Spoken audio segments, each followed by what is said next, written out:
Hello দর্শক, আসসালামু আলাইকুম। আশা করি সকলে ভালো আছেন। তো দর্শক, দেখতে পাচ্ছেন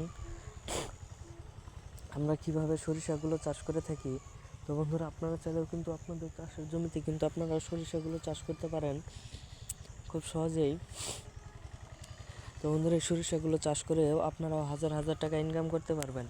তো বন্ধুরা, এই সরিষাগুলো চাষ করা খুবই সহজ। তো বন্ধুরা, আপনারা চাইলেও আপনাদের চাষের জমিতে আপনারা সরিষাগুলো চাষ করতে পারেন। তো বন্ধুরা, সরিষাগুলো চাষ করে আমাদের বাড়ির পাশে কৃষকেরা কিন্তু ভালো টাকা ইনকাম করেছে। আপনারাও চাইলে এই সরিষাগুলো চাষ করতে পারেন।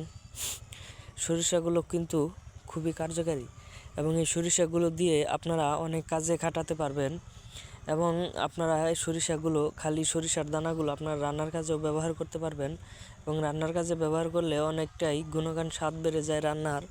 তো বন্ধুরা, এই সরিষার তেল দিয়ে যদি আপনারা রান্না করতে পারেন তাহলে কিন্তু অনেক মজাদার একটি খাবার তৈরি হয়। তো বন্ধুরা, আপনারা অবশ্যই সরিষার তেলগুলো আপনারা কিভাবে তৈরি করবেন তা বন্ধুরা অবশ্যই ভিডিওটি দেখে নেবেন। তো বন্ধুরা, এই সরিষার তেল কিন্তু এই ধরনের সরিষা গাছ থেকেই সরিষা গাছের যে দানাগুলো হয়ে থাকে সেইগুলো থেকে কিন্তু সরিষার তেল তৈরি করা হয়। তো বন্ধুরা, আপনারা চাইলেও কিন্তু সেইগুলো করতে পারবেন শুধুমাত্র যদি সরিষা চাষ করতে পারেন। তো বন্ধুরা, আমাদের ভিডিওটি ভালো লাগলে অবশ্যই চ্যানেলটি সাবস্ক্রাইব করে দেবেন। ধন্যবাদ সকলকে। সকলে ভালো থাকবেন। আসসালামু আলাইকুম।